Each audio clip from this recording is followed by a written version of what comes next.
Praise the Lord. ஆண்டவருக்கு மகிமை. இந்த காலையில் உங்களை சந்திக்கிறது ரொம்ப சந்தோஷம். இயேசுவின் நாமத்தில் நான் உங்களை வாழ்த்துகிறேன். மத்தேயு 2ஆம் அதிகாரம் 20வது வசனம். நீ எழுந்து பிள்ளையை அதன் தாயையும் கூட்டிக் கொண்டு இஸ்ரவேல் தேசத்துக்கு போ. பிள்ளையின் பிராணனை வாங்க தேடினவர்கள் இறந்து போனார்கள் என்றான். கர்த்தருக்கு ஸ்தோத்திரம் உண்டாகட்டும், மகிமை உண்டாகட்டும். பைபிள் என்ன சொல்லுதுன்னா, நீ எழுந்து, யோசேப்பை பார்த்து ஆண்டவர் சொல்கிறார், பிள்ளையும் அந்த அம்மாவையும் கூட்டிகிட்டு போப்பா இஸ்ரவேல் தேசத்துக்கு. கர்த்தருக்கு ஸ்தோத்திரம். எகிப்தில் தஞ்சம் புகுந்திருக்காங்க. இயேசுவை காப்பாற்றுறதுக்காக ஓடி ஒளிஞ்சிருக்கிறார் ஜோசப், மரியா, மேரி 2 பேரும் ஓடி ஒளிஞ்சிருக்கிறாங்க. இந்த ஓடி ஒளிஞ்சுக்கிட்டு இருக்கிற அவளை பார்த்து இப்போ ஆண்டவர் சொல்கிறாரு, ஓடி ஒளிஞ்சது போதும், நீங்கள் இப்போ என்ன பண்ணுங்க, எழுந்து இஸ்ரவேல் தேசத்துக்கு போங்க. கர்த்தருக்கு ஸ்தோத்திரம். ஆண்டவர் சொல்கிறாரு, நீங்கள் ஒளிஞ்சிருந்தது போதும், நீங்கள் எழுந்துருங்க. உங்களுக்கான விடுதலை வந்துருச்சு, உங்களுக்கான விடிவு வந்துருச்சு, உங்களுக்கான விடுதலை பிறந்துருச்சு, உங்களுக்கான விடிவு கிடைச்சிருச்சு.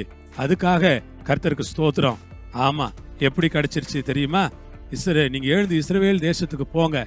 பிள்ளையின் பிராணனை வாங்க தேடினவர்கள் இறந்து போனார்கள் என்றார். அல்லேலூயா. பிள்ளையை கொல்ல நினைச்சவங்க, பிள்ளை உயிரை எடுக்க நினைச்சவங்க செத்து போயிட்டாங்க. ஆமென். சில நேரங்களில் விசுவாசிகள் உயிரை வாங்க நினைக்கிறவங்க, சில நேரங்களில் சபை உயிரை வாங்கணும்னு நினைக்கிறவங்க, சில நேரங்களில் ஊழியக்கார் உயிரை வாங்கணும்னு நினைக்கிறவங்கள கூட கர்த்தர் ஒரு முடிவுக்கு கொண்டு வருவார். நமக்கு தெரியாது இல்லையா? ஏரோது மரித்ததுனால்தான் இயேசு போய் அந்த நாசரேத்தில் வளர்ந்து தான் ஊழியத்தை செய்ய முடிஞ்சிச்சு. சில நேரங்களில் ஊழியத்துக்கு எதிராக இருக்கிறவங்களை கர்த்தர் ரட்சிக்கிறார். சில நேரங்களில் ஊழியத்துக்கு எதிராக இருக்கிறவங்களை கர்த்தர் தொட்டு சந்திக்கிறார். சில நேரங்களில் ஊழியத்துக்கு எதிராக, விசுவாசிகளுக்கு எதிராக இருக்கிற மக்களை கர்த்தர் தன்னுடைய வல்லமையினால் தொடுகிறார். சில நேரங்களில் அவர்கள் இந்த உலகத்தை விட்டு கூட போய் விடுகிறார்கள். ஆகவே நாம் தேவனுடைய அந்த சித்தத்தை நம்மால் புரிந்து கொள்ள முடிகிறதில்லை. இயேசுவை கொலை செய்ய நினைத்த ஏரோது செத்து போனான் என்று வேதம் சொல்லுகிறது. ஆம் அன்பானவர்களே, நம்முடைய தேவன் ரொம்ப நல்லவர், நம்முடைய தேவன் ரொம்ப வல்லவர், நம்முடைய தேவன் ரொம்ப பரிசுத்தம் உள்ளவர். அவரை போல் ஒருவர் இல்லை, ஒரு பரிசுத்தர் இல்லை. அந்த தேவனுக்கு ஸ்தோத்திரம்.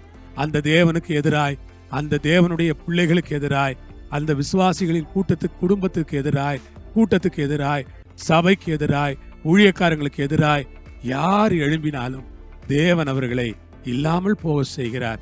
அதுதான் வேதத்தினுடைய சட்டதிட்டமாய் இருக்கிறது என்று நான் நினைக்கிறேன். கர்த்தர் கிருபை செய்வார். ஜெபம் பண்ணுவோமா? பரலோகத்தில் இருக்கிற எங்கள் பிதாவே, இயேசு கிறிஸ்துவின் நாமத்தில், இயேசு கிறிஸ்துவின் மூலமாய் நாங்கள் உம்மை நோக்கி ஜெபிக்கிறோம் ஐயா. எழுந்து இஸ்ரவேலுக்கு போங்க. பிள்ளையை கொலை செய்ய தேடினவங்க செத்து போனாங்கன்னு சொன்னீங்களே, அதுக்காக ஸ்தோத்திரம். ஆண்டவருடைய கரத்தில் எங்களை ஒப்பு கொடுக்கிறோம். ஆண்டவரே, இந்த வார்த்தை அநேக இடங்கள்ல நிறைவேறி கொண்டிருக்கிறது. இன்னைக்கும் இன்னும் நிறைவேறும். அதுக்காக ஸ்தோத்திரம். இயேசுவின் நாமத்தில் பிதாவே, ஆமென். கர்த்தர் உங்களை ஆசீர்வதிப்பாராக. ஆமென்.